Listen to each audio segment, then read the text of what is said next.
ইনশাআল্লাহ তাআলা আমরা এই সিরিজে সূরা আল কাউসারের উপর আলোচনা শুরু করতে যাচ্ছি। এই সপ্তাহে রিচার্ডসনে আসা আমার জন্য বেশ আনন্দের, আলহামদুলিল্লাহ। কারণ আপনারা অনেকেই জানেন প্রতি মাসের প্রথম মঙ্গলবার আমরা এখানে আসব, আর বাকি 3টি সেশন আগের মসজিদে হবে ইনশাআল্লাহ তাআলা। দার্সের একটা রীতি হলো আমরা শুরুতে একটু সময় নিয়ে প্রতিটা সূরার ভূমিকার উপর বিস্তারিত আলোচনা করি। তো সূরাতুল কাউসার সবচেয়ে ছোট সূরাগুলোর মধ্যে একটি হলেও বিষয়বস্তু, অর্থ আর শিক্ষার দিক থেকে এটি বেশ ব্যাপক অর্থ বহন করে। তাই খুব সম্ভবত আজকে সম্পূর্ণ সূরার দার্স করা সম্ভব হবে না। হয়তো সূরার ভূমিকা আর প্রথম আয়াতের উপর কিছু আলোচনা করেই আজ আমাদেরকে শেষ করতে হবে বিইজনিল্লাহ। তো আমি শুরু করতে চাই একটি চমৎকার ভূমিকা দিয়ে, যেটি লিখেছেন ডক্টর আল ফাদেল সারেহ আস-সামেরাই, যিনি একজন বিখ্যাত লেখক এবং কোরআনিক স্টাডিজের একজন গবেষক। তিনি লিখেছেন, সূরাতুল মাক্কিয়া হিয়া মিন আজমুস সুয়ুর আল্লাতি তুজহিরা নি'মাল্লাহি তাআলা আলা রাসূলিহি সাল্লাল্লাহু আলাইহি ওয়াসাল্লাম ওয়া ফাদলিহিল আযীম। অর্থাৎ এটি একটি মক্কি সূরা এবং এটি কোরআনের সেরা সূরাগুলোর মধ্যে একটি, যেখানে আল্লাহ তার নবী সাল্লাল্লাহু আলাইহি সাল্লামের প্রতি তার অনুগ্রহের কথা বলেছেন, তাকে অতুলনীয়ভাবে অগ্রাধিকার দেওয়ার কথা প্রকাশ করেছেন। অন্যভাবে বলতে গেলে এটা হচ্ছে সেই সূরা যা অধ্যয়নের মাধ্যমে যে কেউ জানতে পারবে আল্লাহ তার রসুল সাল্লাল্লাহু আলাইহি সাল্লামকে কত বেশি পছন্দ করেন, ভালোবাসেন। এই বিষয়ে এটি সবচেয়ে সেরা সূরাগুলোর মধ্যে একটি। যদি এই ব্যাপারে কখনোই এটা একমাত্র সূরা নয়, কিন্তু নিশ্চিতভাবে এটা সেরা সূরাগুলোর মধ্যে একটি সূরা। ও আইতাইহিল কাসীর লাহু ফিদ দুনিয়া ওয়াল আখিরাহ। আর তাছাড়া এই সূরায় বলা হয়েছে আল্লাহ তাকে শুধু দুনিয়াতেই নয় বরং আখিরাতেও প্রাচুর্য দান করেছেন। যখন আল্লাহ বলছেন ইন্না আতাইনাকাল কাউসার, যার সোজা অনুবাদ করলে অর্থ দাঁড়ায় নিশ্চয়ই আমরা আপনাকে কল্যাণময় আধিক্য বা প্রাচুর্য দান করেছি। এভাবে সচরাচর এটার অনুবাদ করা হয়। পরে আমরা এই সম্পর্কে ব্যাপক আলোচনা করব। ওয়াকামা ফি সাকিবি সুয়ার আল্লাতি ফিহা ইখবার বিয়ান্নি মিনাল্লাহি তাআলা আতি বিহায়াতি সূরা বিদ্দাওয়াতি লিশুকরি ও ইবাদাতিল্লাহি তাআলা। এখানে তিনি খুবই গুরুত্বপূর্ণ একটা বিষয় উল্লেখ করেছেন। তিনি বলেন পূর্ববর্তী সূরাগুলোর সাথে এটা সামঞ্জস্যপূর্ণ। যেসব সূরা আল্লাহ শুরু করেছেন তার অনুগ্রহের কথা বলে, আর শেষ করেছেন কোনো আদেশ বা উপদেশ দেওয়ার মাধ্যমে, হয় আল্লাহর কৃতজ্ঞতা প্রকাশের আদেশ অথবা ইবাদত করার আদেশ। যখন আল্লাহ তার কোনো অনুগ্রহের কথা প্রকাশ করেন তখন শেষে তিনি তার প্রতি কৃতজ্ঞতা প্রকাশ করার কথাও বলেন। যেমন আপনারা সেই বিখ্যাত সূরাটির কথা জানেন যেখানে আল্লাহ বলছেন আলাম ইয়াজিদিকা ইয়াতীমান ফাআওয়া ওয়াজাদাকা দাল্লান ফাহাদা ওয়াজাদাকা আইলান ফাআগনা। কিন্তু সূরাটি শেষ হয়েছে ওয়া আম্মা বিনিআমাতি রাব্বিকা ফাহাদ্দিস। তো এখানে আল্লাহর প্রতি কৃতজ্ঞতা প্রকাশ করার আহ্বান ছিল। এই বিষয়টা এই সূরা তো সামঞ্জস্যপূর্ণ, কারণ এই সূরাটিতেও অনুগ্রহের কথা বলার পরপরই একটি আহ্বান বা আদেশ করা হয়েছে, ইন্না আতাইনাকাল কাউসার। এটা হলো উপহার। এরপর আহ্বানটা কি? ফাসাল্লি লিরাব্বিক, তোমার রবের ইবাদত করো, শুধুমাত্র তোমার রবের ইবাদত করো। ওয়াকাদ খাতিমাতিস সূরা বিযাম্মি ই'দাইর রাসূল। আর এই সূরাটি শেষ হয়েছে রাসূল সাল্লাল্লাহু আলাইহি সাল্লামের শত্রুদের নিন্দা করার মাধ্যমে। অবায়ানি আন্নাহুম হুমুল মাকতুউনা মিন কুল্লি খায়রিন ফিদ দুনিয়া ওয়াল আখিরাহ। আর এখানে বর্ণনা করা হচ্ছে যে এরা হচ্ছে তারাই যারা দুনিয়া ও আখিরাতের সমস্ত কল্যাণ থেকে বঞ্চিত হবে। তিনি এখানে কোন আয়াতের কথা বলেছেন? ইন্না শানিআকা হুয়াল আবতার। তিনি এই আয়াত সম্পর্কে কথাগুলো বলেছেন। আম্মার রাসূল সাল্লাল্লাহু আলাইহি ওয়াসাল্লাম ফাকাদ আলাল্লাহু তাআলা যাকারাহু ওয়া আতাহু ফিদ দুনিয়া ওয়াল আখিরাহ। রাসূল সাল্লাল্লাহু আলাইহি সাল্লাম যার সম্পর্কে বলা হচ্ছে আল্লাহ তাকে এই পৃথিবীতেও সম্মানিত করেছেন এবং আখিরাতেও তাকে সম্মান দান করেছেন। ওমা হুয়া আহলুল্লাহু ওয়াসমুহু যিকরুহু খালিদুনা ইলা আখিরিজ জামান ইন্না শানিআকা হুয়াল আবতার। অর্থাৎ তিনি যা কিছুর যোগ্য তাকে তাই দেয়া হয়েছে। আর তাই আল্লাহ রাসূল সাল্লাল্লাহু আলাইহি সাল্লামের শত্রুদের সম্পর্কে বলেছেন ইন্না শানিআকা হুয়াল আবতার বিআন্না মা'নাল আবতার আল মাকতু' মিন কুল্লি খায়র।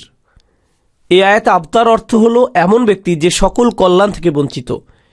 এই মানুষটির কাছে ভালো কোনো কিছু অবশিষ্ট নেই। ইনশাআল্লাহ আমরা যখন এই আয়াতটি সম্পর্কে বিস্তারিত আলোচনা করব তখন বুঝতে পারব কেন এই ভাষাটি এত শক্তিশালী। আপনারা জানেন বাতার, বাতার আর বাতির শব্দগুলো একে অপর থেকে ভিন্ন। একই উৎপত্তি স্থল থেকে উৎপন্ন কিন্তু ভিন্ন ভিন্ন শব্দ এগুলো। সরফের ভাষায় একে বলা হয় আবদালুত তাফদিল। আবতার শব্দটি একটি বেশ জোরালো টাইপের বিশেষ্য। এই শব্দটি ব্যবহার করার পেছনে কারণও রয়েছে। যখন আমরা আয়াতটি সম্পর্কে আলোচনা করব তখন এই ব্যাপারে বিস্তারিত জানব ইনশাআল্লাহ।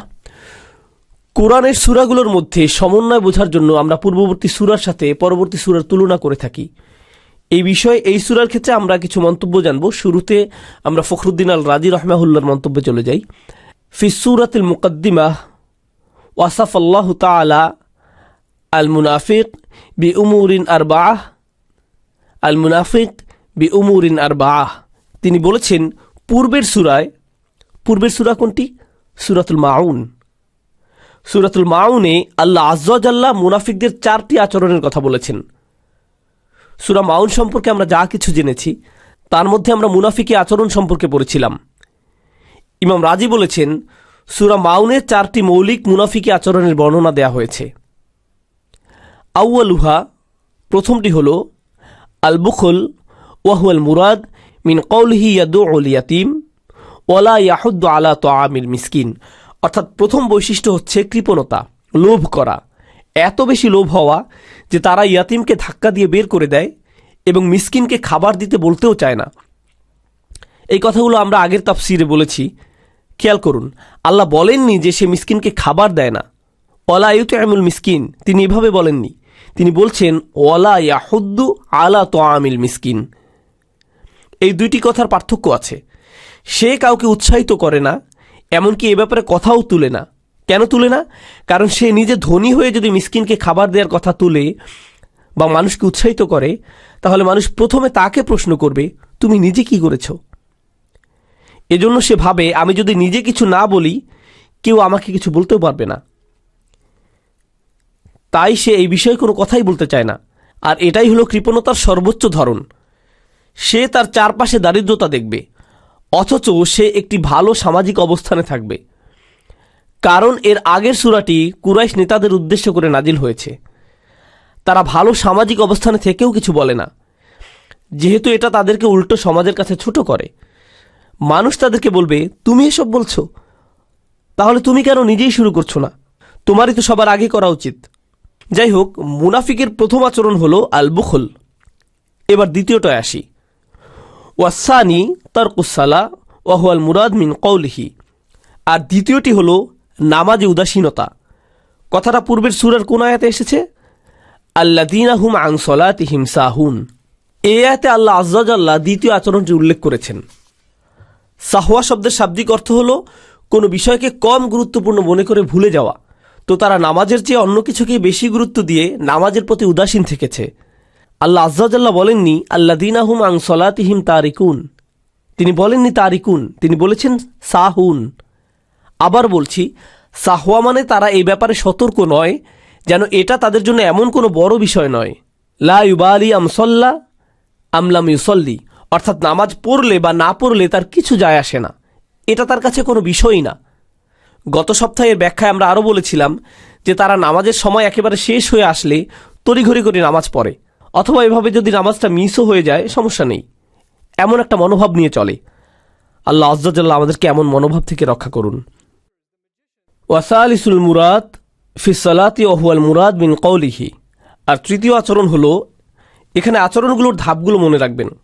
প্রথমটি ছিল সংকীর্ণতা বা কৃপণতা, দ্বিতীয়টি ছিল নামাজের প্রতি উদাসীনতা বা অবহেলা, আর এখন তৃতীয় আচরণ হলো লোক দেখানো নামাজ পড়া।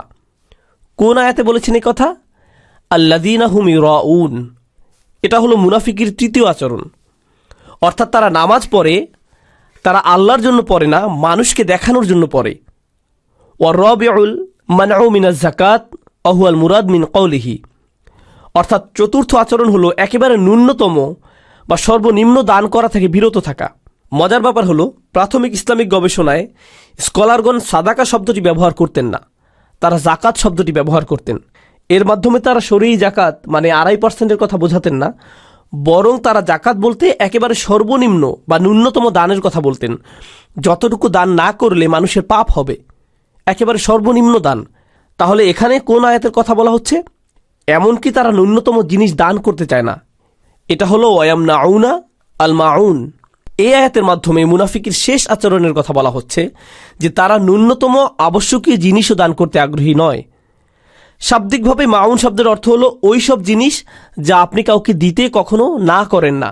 এর মানে টাকা বা প্রয়োজনীয় সম্পদ নয়, বরং এর মানে হলো আশাই লা ইউমনা মিনহু, এমন জিনিস যা কাউকে দিতে আপনি নিষেধ করেন না। কেউ আপনার কাছে এক গ্লাস পানি চাইলে আপনি তাকে তা দিতে এতটা কার্পণ্য নিশ্চয়ই করবেন না, আপনি নিশ্চয়ই তার কাছ থেকে সেটা সরিয়ে ফেলবেন না।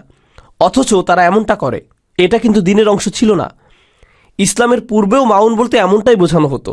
আপনি মানুষকে সামান্য কিছু দেয়া থেকে বিরত থাকতে পারেন না, অথচ তারা এমনটা করে। এই 4টি আচরণ। এখন আসুন আমরা দেখি কিভাবে পূর্বের সূরায় বর্ণিত এই 4টি আচরণ এই সূরার বিষয়বস্তুর সাথে সমন্বিত করা হয়েছে। যাকারা ফি হাযিহি সূরা ফি মুকাবালাতি তিলকা সিফাত আল আরবাআ সিফাতিল আরবাআ। তিনি বলছেন পূর্বের সূরায় বর্ণিত 4টি বিষয়ের বিপরীতে আল্লাহ আযজা ওয়া জাল্লা এই সূরায় আরও 4টি বৈশিষ্ট্যের কথা বলেছেন। আসুন দেখি সেই বৈশিষ্ট্যগুলো কি কি। ফাযাকারা ফি মুকাবালাতিল বুখল, সংকীর্ণতা বা কৃপণতার বিপরীতে আল্লাহ এই সূরায় কি বলেছেন? ইন্না আ'তাইনাকাল কাউসার, আমরা আপনাকে কল্যাণময় প্রাচুর্য দান করেছি। তাহলে কৃপণতার বিপরীত হলো দান করা। কে দান করেছেন এখানে? আল্লাহ আযজা ওয়া জাল্লা। তিনি আরও বলেন ফাআতি আনতাল কাসীর ওয়ালা তাবখাল, মানে তিনি বলছেন আল্লাহ যেহেতু অনেক বেশি দান করেছেন, আমাদের এটা খুবই স্বাভাবিক যে আমাদেরও বেশি বেশি দান করা উচিত। আর এটাই আমাদের পূর্ববর্তী 2টা সূরায় আমরা পড়েছি। সূরা কুরাইশে আল্লাহ আমাদেরকে বলেছেন যে তিনি কুরাইশদেরকে কি কি দান করেছেন। যখন আপনি অনেক কিছু পেয়ে থাকেন, আপনারও উচিত আপনার কাছ থেকে অনেক কিছু দান করা। আল্লাহ আপনাকে বেশি দিলে আপনারও বেশি বেশি দান করতে হবে। আপনারা জানেন রাসূল সাল্লাল্লাহু আলাইহি সাল্লামের সাথেও একই ঘটনা ঘটেছে। রাসূল সাল্লাল্লাহু আলাইহি সাল্লাম নিজে একজন ইয়াতিম ছিলেন। আলাম ইয়াজিদিকা ইয়াতিমান, কিন্তু যখন আল্লাহ তার দায়িত্ব নিয়েছেন, তার কি করা উচিত? ফা আম্মাল ইয়াতিমা ফালা তাকহার, সাথে সাথে এই আদেশ চলে আসলো যে আপনার উপর অনুগ্রহ করা হয়েছে, তাই আপনিও তাদের প্রতি দায়িত্ববান হন। সূরা কুরাইশে আল্লাহ কুরাইশদেরকে তার পক্ষ থেকে অনুগ্রহের কথা বলেছেন। তাহলে তাদের কি করতে হবে? তাদের অন্যদেরকে দান করতে হবে, কারণ আল্লাহ তাদের নিরাপত্তার দায়িত্ব নিয়েছেন। শীতেও তাদের খাবারের নিরাপত্তা দিয়েছেন, তারা পরিপূর্ণ নিরাপদ। তাদের খাবারের সম্পূর্ণ যোগান দেয়া হয়েছে। আল্লাযী আতআমাহুম মিন জু', আল্লাহ তাদের প্রচুর খাবার দিয়েছেন। এমত অবস্থায় তাদের দানশীল হওয়া উচিত। কিন্তু পরবর্তী সূরা আমাদের কি বলছে? সূরা মাউন, তারা দান করে না, তাদের যা দেয়া উচিত তারা তা দেয় না। তো যখন আল্লাহ বলছেন ইন্না আ'তাইনাকাল কাউসার, এর একটা তাৎপর্য হলো দান করা। যখন আল্লাহ আপনাকে এত কিছু দান করেছেন, আপনাকে কমপক্ষে যা করতে হবে তা হলো দান করা।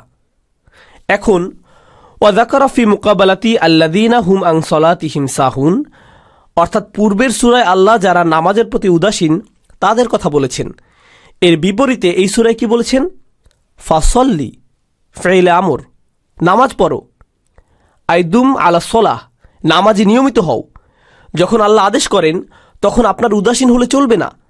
আপনি শুধু এ কারণে নামাজ পড়বেন না যে নামাজ পড়া ভালো, এর অনেক উপকারিতা আছে, বরং আল্লাহ নির্দেশ দিয়েছেন বলে আপনি নামাজ পড়বেন। যখন তিনি কোনো আদেশ করেন, তিনি চান আমরা যেন নিয়মিত তার আদেশ পালন করি। তো এটা ছিল দ্বিতীয়টা। ওয়াযাকারা ফি মুকাবালাতি আল্লাযীনা হুম ইউরাউন। এখন তৃতীয় বিষয়টা মনে আছে? আগের সূরায় তিনি 4টি সমস্যার কথা বর্ণনা করেছেন: কৃপণতা, নামাজের প্রতি উদাসীনতা, এমনকি এটা ছেড়ে দেয়া। তৃতীয়টা ছিল নামাজে লোক দেখানো কাজ করা। খেয়াল করুন, এখন এই তৃতীয় বিষয়টি নিয়ে কথা বলা হচ্ছে। তো এরা হচ্ছে তারাই যারা লোক দেখানো নামাজ পড়ে। ক্বালুহু লিরব্বিক, অর্থাৎ এর বিপরীতে বলা হচ্ছে শুধু নামাজ পড়ো না, তোমার রবের জন্যই নামাজ পড়ো। অন্য কথায় আপনার নামাজের উদ্দেশ্য শুধুমাত্র আল্লাহর জন্য হতে হবে, অন্য কারো উদ্দেশ্যে নয়। তাহলে এখানে মূল ব্যাপারটা হলো ইখলাস। কিন্তু তাদের সমস্যা ছিল তাদের মধ্যে ইখলাস ছিল না। আপনি আল্লাহর জন্য ইবাদত করছেন না, বরং লোক দেখানোর জন্য ইবাদত করছেন। পরিশেষে ওয়াযাকারা ফি মুকাবালাতি ওয়ায়ামনাউন আল মাউন, মানে তারা একেবারে ন্যূনতম কিছু দান করা থেকেও বিরত থাকে। এই কথার বিপরীতে আল্লাহ এখানে বলছেন কুরবানি করো। প্রথম কথা হলো কুরবানি করতে হলে আপনাকে খরচ করতে হবে, কারণ কুরবানির পশু তো বিনামূল্যে পাওয়া যায় না। এটা কেনার জন্য আপনাকে টাকা খরচ করতে হবে। আবার কুরবানি করার পর মাংসের কিছু অংশ কি করতে হবে? দান করতে হবে। তাই এই পুরো কাজটা হলো আত্তাসাদ্দুক, অর্থাৎ যিনি কোরবানি করছেন তিনি এর মাধ্যমে আসলে সাদাকাই করছেন। ইমাম রাজি বলছেন, ওয়া আরাদা বিহি আত-তাসাদ্দুক বিলাহমিল আদাহি, অর্থাৎ এই আয়াতে আল্লাহ আয্যা ওয়া জাল্লা কুরবানি করা পশুর গোশত থেকে সাদাকা করার বিষয়ে পরোক্ষভাবে ইঙ্গিত করেছেন। ফাতুবিরা হাযিহিল মুনাসাবাতিল আজিবা, অতঃপর এভাবে এই দুইটি সূরার মধ্যে অভাবনীয় সুন্দরভাবে সমন্বয় বোঝানো হয়েছে। তারপর আল্লাহ বলছেন, ইন্না শানিআকা হুয়াল আবতার। তো সূরার শেষে শত্রুদের কথা, অর্থাৎ রাসূল সাল্লাল্লাহু আলাইহি সাল্লামের শত্রুদের কথা বলা হয়েছে, যারা নিশ্চিহ্ন হবে, যাদের বংশধররা স্থায়ী হবে না। আর এর আগের সূরাটিতে শুরু থেকে শেষ পর্যন্ত ওই সব লোকের আচরণের কথা বলা হয়েছে যেগুলো স্থায়ী হওয়া উচিত নয়। সমস্ত বর্ণনা ওই লোক সম্পর্কে যে কিনা আল আবতার, ওই লোকের বর্ণনা। তো দুইটি সূরার মধ্যে এভাবেও সমন্বয় আছে। এখন ইনশাআল্লাহ তাআলা আমরা প্রথম আয়াতের কিছু অংশ বোঝার চেষ্টা করব। আর আমি এখনই একের পর এক শব্দের ব্যাখ্যা যাব না, এটা আমরা পরে করব। এখন কেবল আল কাউসার শব্দটি দিয়ে শুরু করব। ইনশাআল্লাহ আজকের লেকচারের পরবর্তী অংশে আমরা আল কাউসার শব্দের ভাষাগত অর্থ, এর উৎপত্তি এবং তাৎপর্য সম্পর্কে বিস্তারিত জানব। এখন আমরা শুধু এটুকু বলবো যে এর অর্থ কল্যাণময় প্রাচুর্য, সীমাহীন নেয়ামত। সালাফদের মতে আল খায়রুল কাসির। ইনশাআল্লাহ এই আলোচনা থেকে আমরা বুঝতে পারবো আল কাউসার শব্দটি কিভাবে অনেক কিছু অন্তর্ভুক্ত করে। আপনারা অনেকেই শুনেছেন যখন আল্লাহ আয্যা ওয়া জাল্লা বলেছেন, আমরা তোমাকে অর্থাৎ রাসূল সাল্লাল্লাহু আলাইহি সাল্লামকে দান করেছি আল কাউসার হুয়াল হাউজ ফিল জান্নাহ, এটি জান্নাতের একটি নদ। আপনারা অনেকেই শুনেছেন যখন আল্লাহ আয্যা ওয়া জাল্লা বলেছেন যে আমরা তোমাকে অর্থাৎ রাসূল সাল্লাল্লাহু আলাইহি সাল্লামকে দান করেছি আল কাউসার হুয়াল হাউজ ফিল জান্নাহ, এটি জান্নাতের একটি নদ। আবার আল হাউজ ফিল মাওকিফ, অর্থাৎ আরও একটি নদ যেটা জান্নাতে প্রবেশের পূর্বে থাকবে, যা থেকে বিচার দিবসে বিশ্বাসীরা রাসূল সাল্লাল্লাহু আলাইহি সাল্লামের কাছ থেকে পানি পান করতে পারবে। তাহলে দুইটি নদ বোঝানো হচ্ছে, একটি হলো জান্নাতে প্রবেশের পূর্বে, আরেকটি জান্নাতে প্রবেশের পরে, মোট দুইটি নদ। অসংখ্য অসংখ্য প্রথম সারির তাফসিরের বর্ণনায় আল কাউসারের ব্যাখ্যায় এই দুইটি নদের কথা এসেছে। যদিও আমরা এখানে একটু ভিন্ন দৃষ্টিকোণ থেকে শুরু করতে যাচ্ছি, কিন্তু শেষে আমরা বুঝতে পারবো এখানে মূলত কোনো অসঙ্গতি নেই। প্রথম সারির স্কলারগণ তাদের মৌলিক বর্ণনাগুলোতে আল কাউসার তথা এই সীমাহীন নিয়ামতকে কেবল জান্নাতের মধ্যকার নদ এবং জান্নাতে প্রবেশের পূর্বের নদের মধ্যে সীমাবদ্ধ রাখেননি, বরং সেখানে আরও অনেক নিয়ামতের কথা বলা হয়েছে। তাই আমি উল্লেখযোগ্য নিয়ামতগুলোর একটা লিস্ট দিয়ে শুরু করতে যাচ্ছি। বিখ্যাত তাফসিরকারকদের একজন ইমাম ফখরুদ্দিন আল রাজি তার ফাতহুল কাবীর গ্রন্থে পূর্ববর্তী কয়েকটি সূরায় বর্ণিত রাসূল সাল্লাল্লাহু আলাইহি সাল্লামের প্রতি আল্লাহর অনুগ্রহের একটি তালিকা তৈরি করেছেন। তিনি এগুলোর একটা লিস্ট করেছেন। এখানে আমি এই লিস্ট থেকে কিছু অংশ আপনাদের সাথে শেয়ার করব, যাতে আপনারা বুঝতে পারেন আগের আলেমগণ কত গভীরভাবে উপলব্ধি করে কোরআন অধ্যয়ন করতেন। শুরু করা যাক। ইমাম রাজি বলছেন, প্রথমে আল্লাহ বলেন, মা ওয়াদ্দাআকা রব্বুকা ওয়া মা ক্বালা। আল্লাহ আয্যা ওয়া জাল্লা তার নবী সাল্লাল্লাহু আলাইহি সাল্লামকে বলছেন তিনি তাকে পরিত্যাগ করেননি, তিনি তাকে বিদায় জানাননি। তাওদিয়াহ আমরা বলি না, উইদা, আল উইদা, এটা আরবি শব্দ। তো তিনি আপনাকে ছেড়ে যাননি এবং তিনি অসন্তুষ্টও নন। এই আয়াতটি রাসূল সাল্লাল্লাহু আলাইহি সাল্লামের জন্য একটি উপহার। আরবি ভাষ্যটা এমন হবার কথা ছিল, মা ওয়াদ্দাআকা রব্বুকা ওয়া মা ক্বালা কা। কাফ সর্বনামটি দুইবার আসার কথা, যার অর্থ হতো আপনার রব আপনাকে ছেড়ে দেননি এবং তিনি আপনার উপর অসন্তুষ্টও নন। কিন্তু ছেড়ে দেয়া বা বিদায় দেয়া কথাটার সাথে নবী সাল্লাল্লাহু আলাইহি সাল্লামকে সম্বোধন করা হয়েছে, কিন্তু অসন্তুষ্টি কথার সাথে তার নাম যুক্ত করা হয়নি। এটা আল্লাহর একটা উপহার তার রাসূল সাল্লাল্লাহু আলাইহি সাল্লামের জন্য। তার প্রতি অসীম ভালোবাসা থেকে আল্লাহ এমনটা করেছেন, কারণ বিদায় দেয়া শব্দটার মধ্যে কোনো নেতিবাচক অর্থ নেই, যেটা অসন্তুষ্টি শব্দটার মধ্যে স্পষ্ট বিদ্যমান। আল্লাহ আয্যা ওয়া জাল্লা এই নেতিবাচক শব্দের পাশে রাসূল সাল্লাল্লাহু আলাইহি সাল্লামকে সম্বোধন পর্যন্ত করেননি। সুতরাং এই আয়াতটি রাসূল সাল্লাল্লাহু আলাইহি সাল্লামের জন্য একটি উপহার। এর মূল কথা হলো আল্লাহ তার রাসূল সাল্লাল্লাহু আলাইহি সাল্লামকে কখনো পরিত্যাগ করবেন না। এরপর তিনি বলছেন, ওয়ালাল আখিরাতু খায়রুল লাকা মিনাল উলা। রাসূল সাল্লাল্লাহু আলাইহি সাল্লামের প্রতি আরেকটা অনুগ্রহ। এতে কোনো সন্দেহ নেই যে পরবর্তীতে আপনার জন্য যা রয়েছে তা পূর্ববর্তী অবস্থার চেয়ে উত্তম। কি চমৎকার উপহার রাসূল সাল্লাল্লাহু আলাইহি সাল্লামের জন্য। তারপর সর্বোপরি বলা হচ্ছে, ওয়ালা সাউফা ইউতিকা রব্বুকা ফাতারদা। আপনারা জানেন এই সূরাতেও আল্লাহ বলছেন, ইন্না আতাইনাকা, আমরা আপনাকে দিয়েছি। তিনি কি দিয়েছেন বলেছেন? আল কাউসার। কিন্তু এর আগে কি বলেছিলেন? ওয়ালা সাউফা ইউতিকা রব্বুকা। তিনি এখানে আল কাউসার বলেননি, তিনি বলেছেন যে নিশ্চয়ই আপনার রব আপনাকে শীঘ্রই অনেক বেশি কিছু দিবেন, আপনাকে প্রচুর দিবেন। ফাতার দ, তিনি আপনাকে কত বেশি দিবেন সেটা পরিমাণ আপনি কিভাবে বুঝবেন? ধরুন আপনি কাউকে উপহার দেবেন, তাকে বললেন আমি তোমাকে কিছু উপহার দিতে চাই, তুমি আমাকে কি দিবে, কতটুকু দিবে, এটার দাম কত, তাই না? তো কিভাবে আপনি এটা মূল্যায়ন করবেন? আল্লাহ আজ্জা ওয়া জাল্লা তার রসুল সাল্লাল্লাহু আলাইহি সাল্লামের জন্য এসবের একটা মাপকাঠি দিয়েছেন। তিনি বলছেন ফাতার দ, আমি আপনাকে এত বেশি দিব যে আপনি খুশি হয়ে যাবেন, আনন্দিত হবেন। এই পরিমাণটি এমনভাবে বর্ণনা করা হয়েছে, অর্থাৎ আল্লাহর দেয়া শেষ হবে না যতক্ষণ পর্যন্ত না আপনি বলছেন ঠিক আছে আমি খুশি। আর উম্মতের জন্য আল্লাহর নবী সাল্লাল্লাহু আলাইহি সাল্লামের ভালোবাসা দেখুন, আমি ততক্ষণ পর্যন্ত তৃপ্ত হব না যতক্ষণ না আমার সকল উম্মত জাহান্নাম থেকে মুক্তি পায়। এটা আমাদের প্রতি তার গভীর ভালোবাসা। এরপর আল কাউসারের অংশ হিসেবে আল্লাহ আজ্জা ওয়া জাল্লার পক্ষ থেকে আরও একটা অনুগ্রহ হলো আলাম ইয়াজিদিকা ইয়াতীমান ফাআওয়া। আমরা আগেও এই আয়াতটির কথা বলেছি, তিনি কি আপনাকে ইয়াতীম অবস্থায় পাননি আর আপনাকে আশ্রয় দেননি? ওয়া ওয়াজাদাকা দাল্লান ফাহাদা। গত কয়েক মাস আগে আমরা পড়েছিলাম এই আয়াতে দল্লা শব্দটির অর্থ পথহারা বা পথভ্রষ্ট নয়, এর মানে সন্ধান করা বা খোঁজ করা। এমন একজন যিনি পথ খোঁজার খুব চেষ্টা করছেন কিন্তু খুঁজে পাচ্ছেন না। আল্লাহ আপনাকে এমন অবস্থায় পেয়েছেন যখন আপনি সঠিক পথের সন্ধানে ব্যাকুল ছিলেন এবং তিনি আপনাকে সঠিক পথ দেখিয়েছেন। এর চেয়ে বড় অনুগ্রহ আর কি হতে পারে?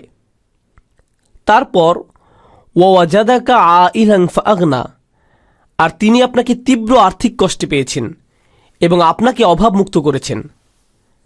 তারপর তিনি বলছেন আলাম নাশরাহ লাকা সদরাক, আমরা কি আপনার জন্য আপনার বুক উন্মুক্ত করে দেইনি? বুক উন্মুক্ত করার মানে কি? যাতে এই বুকে কোরআন ধারণ করা যায়। এটা সেই কোরআন কোনো পাহাড় ধসে পড়ার ভয়ে যেটা ধারণ করতে পারেনি, সেই কোরআন রসুল সাল্লাল্লাহু আলাইহি সাল্লামের বুকে ধারণ করা হয়েছে। তাছাড়া ওহী নাজিলের সময় যে কষ্ট, যেমন আমরা উটের ওই বর্ণনাটা জানি, ওহী নাজিলের সময় রসুল সাল্লাল্লাহু আলাইহি সাল্লাম যদি উটের পিঠে থাকতেন, উটটি এমনভাবে বসে যেত যেন বালিতে ডুবে যাচ্ছে। একবার রসুল সাল্লাল্লাহু আলাইহি সাল্লামের হাঁটু এক সাহাবীর হাঁটুর উপর ছিল। এমন সময় যখন ওহী আসা শুরু করলো, সেই সাহাবা বলেছিলেন তার মনে হচ্ছিল তার হাঁটু যেন ভেঙে যাচ্ছিল। আল্লাহ বলছেন ইন্না সানুলকি আলাইকা কওলান সাকিলা, শীঘ্রই আমরা আপনার উপর ভারী কিছু কথা নাজিল করব। এই ওহীগুলো আসলেই ভারী ছিল, কিন্তু ওই যে রসুল সাল্লাল্লাহু আলাইহি সাল্লামের বুক উন্মুক্ত করা হয়েছিল যাতে তিনি এই ভারী কথাগুলো গ্রহণ করতে পারেন। কি দারুণ উপহার! এটা আল খায়রুল কাসীরের অংশ। তারপর ওয়াদা'না আনকা উইজরাক, আমরা আপনার কাছ থেকে বোঝা নামিয়ে দিয়েছি। আল্লাযী আনকাযা যহরাক, যে বোঝা আপনার পিঠ ভেঙে দিচ্ছিল। ওয়ারাফা'না লাকা যিকরাক, কি দারুণ উপহার আল্লাহর পক্ষ থেকে। আমরা আপনার স্মরণকে উচ্চ মর্যাদায় অধিষ্ঠিত করেছি। আর রফা শব্দটি দুইভাবে বোঝা যায়। আপনারা জানেন অন্য যে কোনো ভাষার মতো আরবি ভাষায়ও আপনি কোনো শব্দের শাব্দিক এবং রূপক দুই ধরনের অর্থ পাবেন, ঠিক আছে? তো যখন আপনি বলছেন আমরা আপনার স্মরণকে উচ্চ মর্যাদায় নিয়ে গিয়েছি, এর মানে বিশ্বউত, অর্থাৎ আমরা আপনার স্মরণকে সুউচ্চ করেছি। আর এই কথাটা আসলেই সত্য যখন সারা পৃথিবী জুড়ে আজান হয়। একটা মিনিটও এমন থাকে না যখন কেউ বলছে না আশহাদু আন্না মুহাম্মাদ রাসূলুল্লাহ। এমনকি যারা এই কথাটা শুনেন তারাও বলেন সাল্লাল্লাহু আলাইহি ওয়াসাল্লাম। এভাবে তার মর্যাদা সমুন্নত করা হয়েছে। এমনভাবে প্রতিনিয়ত অবিরাম তার স্মরণকে সমুন্নত করা হয়েছে, যেভাবে আর কাউকে আর কোনো মানুষকে স্মরণ করা হয় না। সময়ের সাথে সাথে তার স্মরণ কমে যাওয়ার পরিবর্তে আরও বেড়ে যায়। এটা বেড়ে যায়, কমে না। সুবহানাল্লাহ। আল্লাহ বলছেন ওয়ারাফা'না লাকা যিকরাক, ওয়ারাফা'না লাকা যিকরাক, আপনার নাম উচ্চারণ করা, ঠিক না? আল্লাহ আজ্জা জাল্লা রসুল সাল্লাল্লাহু আলাইহি সাল্লামকে স্মরণ করা এবং তার প্রতি দরুদ পাঠ করার জন্য পবিত্র কোরআনে আমাদের এত বেশি উৎসাহিত করেছেন যে ঈমানদাররা এগুলো করার জন্য সবসময় সুযোগ খুঁজতে থাকে। আল্লাহ নিজেই বলছেন ইন্নাল্লাহা ওয়া মালাইকাতাহু ইউসাল্লুনা আলান নবী, আল্লাহ নিজে এবং তার ফেরেশতারা। জানেন আরবিতে সাধারণত আপনি বিশেষ্য পদ আগে বলেন না, ক্রিয়াপদ আগে বলেন। তো ব্যাকরণগতভাবে বাক্যটি হওয়ার কথা ছিল ইউসাল্লিল্লাহু ওয়া মালাইকাতাহু আলান নবী, মানে জুমলায় ফেলিয়ার গঠন এমন হওয়ার কথা ছিল, কিন্তু আল্লাহ বলছেন ইন্নাল্লাহা ওয়া মালাইকাতাহু ইউসাল্লুনা আলান নবী। কোনো সন্দেহ নেই, এমনকি আল্লাহ নিজে এবং তার ফেরেশতাগণ আল্লাহর নবীর প্রতি সালাওয়াত পেশ করছেন সাল্লাল্লাহু আলাইহি ওয়াসাল্লাম। তারপর ইয়া আইয়ুহাল্লাযীনা আমানু, এখন খেয়াল করুন, সল্লু আলাইহি ওয়াসাল্লিমু তাসলিমা, তাই না? আল্লাহ এভাবে শুরু করেননি যে ইয়া আইয়ুহাল্লাযীনা আমানু, তিনি এভাবে শুরু করেননি। কোরআনে অসংখ্য আয়াত শুরু হয়েছে ইয়া আইয়ুহাল্লাযীনা আমানু দিয়ে, সরাসরি এভাবেই। কিন্তু মূল কথা যাবার আগে আল্লাহ কি বলেছেন তোমরা ভালোভাবে খেয়াল করো, আমি তোমাদেরকে তাই করতে বলছি যা আমি নিজে এবং আমার ফেরেশতারা করে থাকে। রসুল সাল্লাল্লাহু আলাইহি সাল্লামের মর্যাদা আর সমুন্নত না হয় কিভাবে? ওয়া রাফা'না লাকা যিকরাক, এটা হচ্ছে আল্লাহ তার নবী সাল্লাল্লাহু আলাইহি সাল্লামকে যে কল্যাণ দিয়েছেন তারই অংশ। আন্নাহু আকসামা বিবালাদিন, দেখুন আল্লাহ শহরের কসম করেছেন। আর আল্লাহ কোনো কিছুর কসম করার একটা মানে হলো যে সেই জিনিসটাকে সম্মান করা, এবং তিনি যেসব জিনিসের শপথ করেছেন সেগুলোর মধ্যে একটি হলো এই শহরটি যেখানে রসুল সাল্লাল্লাহু আলাইহি সাল্লাম জন্মেছেন। ও হাদাল বালাদিল আমিন, তিনি সেই শহরের শপথ করেছেন। প্রসঙ্গত কোরআনে খুব কম সময়ই আল্লাহ আজ্জা ওয়া জাল্লা তার বিস্ময়কর সৃষ্টি ছাড়া অন্য কিছুর শপথ করেছেন। এসব অন্য কিছুর মধ্যে কোনো মানুষের শপথ কখনোই করা হয়নি, শুধুমাত্র রসুল সাল্লাল্লাহু আলাইহি সাল্লাম ছাড়া আল্লাহ কখনো কোনো মানুষের শপথ করেননি। লাউমরুক, আল্লাহ তার নবী সাল্লাল্লাহু আলাইহি সাল্লামের জন্য শপথ করে বলেছেন আমি তোমার জীবনের শপথ করছি। এসব ভাবমূলক শব্দ ছাড়াও আপনি জানেন আল্লাহ আজ্জা ওয়া জাল্লা আরও অনেক কিছুর শপথ করেছেন, যেমন আল আদিয়াত, ঘোড়াসমূহ, আকাশ, বাতাস, সূর্য। তাছাড়া তিনি তার নিজের শপথও করেছেন, তার নিজের শপথ সুবহানাহু ওয়া তাআলা। বালা ওয়া রাব্বিকা লা ইউমিনুন, অরব্বিকা মানে তার নিজের শপথ। যখন তিনি তার নিজের নামে শপথ করছেন, প্রথমে আমাদেরকে বুঝতে হবে আল্লাহ তার সৃষ্টির নামে শপথ করা আর তার নিজের নামে শপথ করার মধ্যে কী পার্থক্য আছে। এর মধ্যে কি একটা বিরাট পার্থক্য নেই? এর গুরুত্ব আমরা কল্পনাও করতে পারি না। প্রথম কথা হলো আল্লাহ কোনো কিছুর শপথ করা মানে বিষয়টা গুরুত্বপূর্ণ, কিন্তু এখানে তিনি কার নামে শপথ করছেন? তার নিজের নামে। এমনকি তিনি যখন নিজের নামে শপথ করছেন তিনি কেবল তার নিজের কথা বলছেন না, তার নামের পাশে তিনি তার রসুল সাল্লাল্লাহু আলাইহি সাল্লামকে স্থান দিয়েছেন। তিনি বলেননি অরব্বিস সামাওয়াতি ওয়াল আরদ, অরব্বিল আলামিন, অরব্বিহিম না, অরব্বিল মালাইকা না, তিনি কি বলেছেন? অরব্বিকা ইয়া মুহাম্মদ, আমি শপথ করছি আপনার রবের নামে। তো এমনকি যখন তিনি নিজের নামে শপথ করেছেন তিনি তার রসুল সাল্লাল্লাহু আলাইহি সাল্লামকে সম্মানিত করেছেন। এটাই আল খাইর আল কাসির, আল কাউসার হু আল খাইরুল কাসির, মানে রসুল সাল্লাল্লাহু আলাইহি সাল্লামকে সেই প্রাচুর্যপূর্ণ কল্যাণ, সীমাহীন কল্যাণ দান করা হয়েছে। এরপর আল্লাহ বলছেন তার পক্ষ থেকে তার রসুল সাল্লাল্লাহু আলাইহি সাল্লামের জন্য এত বেশি পুরস্কার রয়েছে যে বলা হচ্ছে ওয়া ইন্না লাকা লা আজরান গায়রা মামনুন, ওয়া ইন্নাকা লাকা লা আজরান গায়রা মামনুন, আপনার জন্য এত বেশি পুরস্কার রয়েছে যা গুণে শেষ করা যাবে না, এর কোনো শেষ নেই, কোনো সীমা নেই। এটা এমন একটা কথা যা আল্লাহ বিশেষভাবে তার নবী সাল্লাল্লাহু আলাইহি সাল্লামকে বলেছেন, এবং তিনি তার নবী সাল্লাল্লাহু আলাইহি সাল্লামকে এত বেশি ভালোবাসেন যে একই পুরস্কার তিনি ইমানদারদের জন্যও ঘোষণা করেছেন। ইল্লাল্লাযীনা আমানু ওয়া আমিলুস সলিহাতি ফালাহুম আজরুন গায়রু মামনুন, তার নবী সাল্লাল্লাহু আলাইহি সাল্লামের প্রতি ভালোবাসার কারণে তিনি তাদের জন্য একই পুরস্কার রেখেছেন। এরপর আল্লাহ আজ্জা ওয়া জাল্লা এমনকি ওহী শুরু করেছেন তার নবী সাল্লাল্লাহু আলাইহি সাল্লামকে মর্যাদা দেওয়ার মাধ্যমে, এমনকি তখনও তাকে সম্মানিত করা হয়েছে। ইকরা বিইসমি রাব্বিকাল্লাযী খলাক, আবার সেই একই সূরা আলাকে যে কেউ নবী সাল্লাল্লাহু আলাইহি সাল্লামের বিরুদ্ধে কথা বলেছে বা তাকে ভয় দেখানোর চেষ্টা করেছে বা তাকে আতঙ্কিত করার জন্য হুমকি দেওয়ার চেষ্টা করেছে, এখানে আবু জাহালকে উদ্দেশ্য করে বলা হয়েছে ফালিয়াদউ নাদিয়াহ, তাকে তার বাহিনীকে ডেকে আনতে দিন, সে তার দলবল নিয়ে আসুক। সানাদউ জাবানিয়াহ, আমরাও আমাদের সৈন্যদের ডাকব। শাব্দিকভাবে জাবানিয়া অর্থ পুলিশ, নিরাপত্তা বাহিনী। আল্লাহ বলছেন আমরা আমাদের সৈন্যবাহিনীদেরকে ডাকব, সে তার দলবল নিয়ে আসুক। আল্লাহ তার রসুল সাল্লাল্লাহু আলাইহি সাল্লামকে সাহায্য করার জন্য, সুরক্ষা দেবার জন্য এগিয়ে এসেছেন। আন্নাহু খাসাহু বিল কুরবাতি তাম্মাহ, আর আল্লাহ তার নবী সাল্লাল্লাহু আলাইহি সাল্লামের জন্য এমন এক বিশেষ রকম ঘনিষ্ঠতা নির্ধারণ করেছেন যা আর কারোর জন্য করেননি।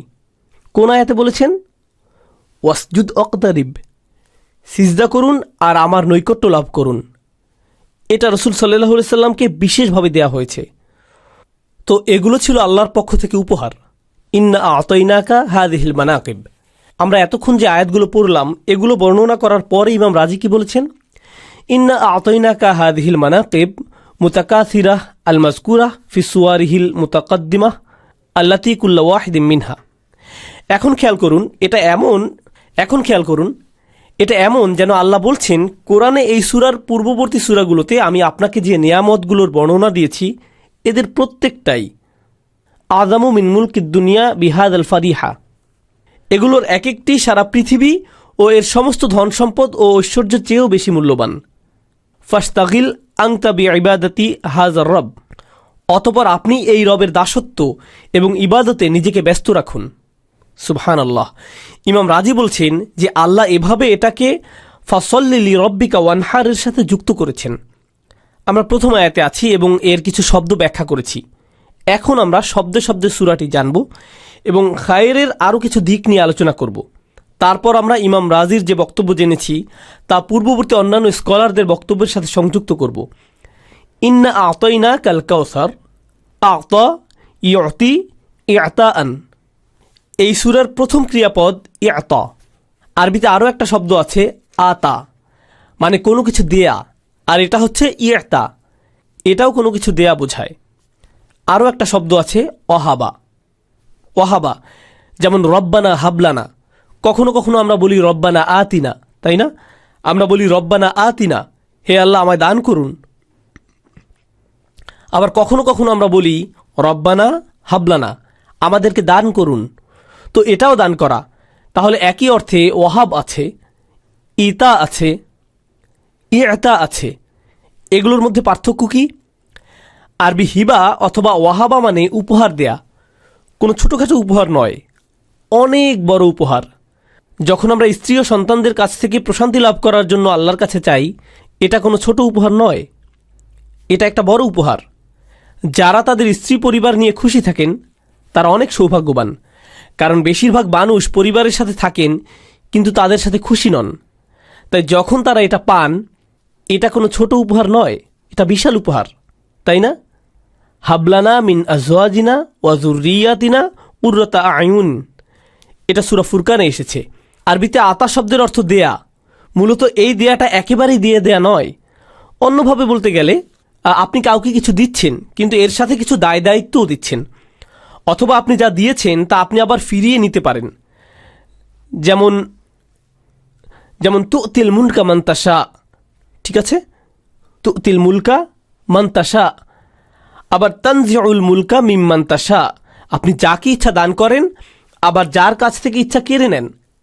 এটা কি সম্ভব যে আল্লাহ যাকে ইচ্ছা দেন আবার ঠিক তার কাছ থেকেই কেড়ে নিতে পারেন? হ্যাঁ, সম্ভব। এটাই ইতা। তাহলে ইতা শব্দের একটা পরিভাষা হলো কাউকে কোনো কিছু দেয়া যেটা আবার ফিরিয়ে নেওয়া যায়। আবার আরেকটা পরিভাষা হলো দায়িত্ব দিয়ে কোনো কিছু দেয়া। আতাইনা হুমুল কিতাব, আমরা তাদেরকে আসমানি কিতাব দিয়েছি। আল্লাহ তাদের কিতাব দিয়েছেন, এই কিতাবের সাথে কি কোনো দায়িত্ব দেয়া আছে? হ্যাঁ, দেয়া হয়েছে। তাহলে যখন কোনো কিছু দেয়ার সাথে দায়িত্ব যোগ করা হয় অথবা এমন কিছু দেয়া যা আবার ফিরিয়ে নেওয়া যায়, তখন ইতা ব্যবহার করা হয়। কিন্তু ইতা শব্দটির অনেকগুলো তাৎপর্য রয়েছে। এগুলোর একটি হলো আরবি ভাষায় প্রতিটি শব্দের মূল অক্ষর রয়েছে। অনেক সময় এই মূল অক্ষরগুলোর ধারা অদল বদল করে অন্য শব্দ গঠন করা হয় এবং সেই শব্দগুলোর অর্থের মধ্যে একটা সম্পর্ক থাকে। যেমন শুকুর এবং শিরক পরস্পর বিপরীত অর্থের, কিন্তু তাদের বানানে মিল আছে। হুসন এবং নাহাস এর মূল অক্ষরগুলো একই হলেও শব্দে এদের বিন্যাস ভিন্ন এবং এদের মধ্যে সম্পর্ক হলো এরা পরস্পর বিপরীত শব্দ। এটা প্রাচীন আরবি ভাষার একটা বৈশিষ্ট্য। আর এখানে ইতা শব্দটির মূল অক্ষর হলো ওয়াও ত আইন। আবার তাউন শব্দটির মূল অক্ষর মানে একই মূল অক্ষর, শুধু ভিন্নভাবে সাজানো। এখান থেকে আমরা ইতআন শব্দটি পাই, যার অর্থ মেনে চলা, অনুসরণ করা, কারো আদেশ মন দিয়ে শোনা। অন্যভাবে বলতে গেলে ইতা মানে এমন কিছু দেয়া যখন আপনি কারো আনুগত্যে বা কর্তব্যপরায়ণতায় বেশ খুশি হয়েছেন। এটা হচ্ছে ইতা থেকে ইতা এর একটা অংশ। ইতা এর জন্য আপনি ইতা দিয়ে থাকেন। অন্য কথায় যখন আল্লাহ বলছেন আতইনাকা, এর অর্থ হলো যেভাবে রসুল সাল্লাল্লাহু আলাইহি সাল্লাম আল্লাহর আদেশগুলো পালন করেন এতে আল্লাহ খুবই সন্তুষ্ট তার উপর, এবং এই সন্তুষ্টি থেকেই তিনি তাকে দান করেছেন। তবে এই দেয়াটা প্রত্যাশিত ছিল না। খুবই গুরুত্বপূর্ণ বিষয়। কখনো কখনো আপনি কারো আদেশ পালন করেন এবং এর ফলে তারা আপনাকে কিছু না কিছু দেন, যেমন আপনার চাকরি। আপনি আপনার বসের আদেশ মেনে চলেন এবং এর জন্য মাস শেষে আপনি বেতন পাচ্ছেন। এটাকে বলে আজর। এটা ইতা না। ইতা হলো আপনি কারোর জন্য কিছু করেছেন কোনো রকম প্রত্যাশা ছাড়া, এবং আপনি যার জন্য করেছেন তিনি আপনার উপর এত খুশি হয়েছেন যে আপনার প্রত্যাশার বাইরে আপনাকে কিছু দিয়েছেন। এটা ইতা এর একটা অর্থ। শব্দটি আবার আরও উত্তম বা বড় কিছুকেও বোঝায়। এটা ছোটোখাটো কোনো জিনিসের জন্য ব্যবহার হয় না, শুধুমাত্র বড় কিছু বোঝানোর জন্য ব্যবহার হয়। এটা ছোট কোনো ব্যাপার নয়, অনেক বড় ব্যাপার। পরিশেষে ইতা শব্দের মাধ্যমে এমন অনুগ্রহকে বোঝায় যার কোনো তুলনা হয় না, এবং এটা এমন কিছু যা ফিরিয়ে নেওয়া হয় না, এবং এর সাথে অন্য কোনো শর্ত বা কর্তব্য জুড়ে দেওয়া হয় না। মোট কথা, একবার আপনাকে দেয়া হয়েছে মানে এটা উপভোগ করুন। উপভোগ করুন। এটা আপনাকে উপভোগের জন্যই দেয়া হয়েছে, এবং এর সাথে অন্য কোনো কর্তব্য জুড়ে দেওয়া হয়নি। তো যখন আল্লাহ আয্যা ওয়া জাল্লা বলছেন আল কাউসার, এই উপহারগুলো উপভোগ করুন, এগুলো আপনার জন্য সাল্লাল্লাহু আলাইহি সাল্লাম, যা আমি ফিরিয়ে নেব না, তাহলে এগুলো ছিল ইতা এর অর্থ। এখন আমরা যদি শব্দটির ক্রিয়ার কাল সম্পর্কে চিন্তা করি, আতইনা, আল্লাহ বলেননি ইন্না সানুতি। যেমন অন্য আয়াতে আমরা পেয়েছি ইন্না সানুলকি আলাইকা কওলান সাকিলা। সানুলকি এটা ভবিষ্যৎকাল নির্দেশক বর্তমান, যেটা ভবিষ্যৎকাল বোঝায়। আমরা শীঘ্রই আপনাকে দান করব। কিন্তু এখানে তিনি বলেছেন ইন্না আতইনা, কোনো সন্দেহ নেই আমরা ইতিমধ্যে আপনাকে দিয়েছি, অতীতকাল। এখন প্রাচীন আরবি বা কোরআনের আরবি ভাষার বা তৎকালীন আরবি ভাষার অতীতকাল আর ইংরেজি বা স্প্যানিশ বা জার্মান ভাষার অতীতকাল সম্পর্কে আমাদের ধারণা ভিন্ন। এদের মধ্যে পার্থক্য রয়েছে। এই পার্থক্যগুলো নিয়ে এখন একটু বলি। আপনারা নিশ্চয়ই অতীত এবং বর্তমান কালের পার্থক্য জানেন। তাহলে কেন আল্লাহ অতীতকাল ব্যবহার করেছেন যেখানে কিছু জিনিস এখনও নবী সাল্লাল্লাহু আলাইহি সাল্লামকে দেওয়া হয়নি? যেমন আল হাউজ ফিল জান্নাহ। যদিও নবী সাল্লাল্লাহু আলাইহি সাল্লাম এটি হাদিসে বলেছেন আল্লাহু লা আনজুরু ইলাইহা, আমি আল্লাহর নামে শপথ করে বলছি আমি এটা দেখতে পাই। আল্লাহর নামে শপথ করে বলছি আমি এটা দেখি। তিনি এই কথা তার সাহাবীদেরকে বলেছেন রাদিয়াল্লাহু আনহুমুল আজমাইন।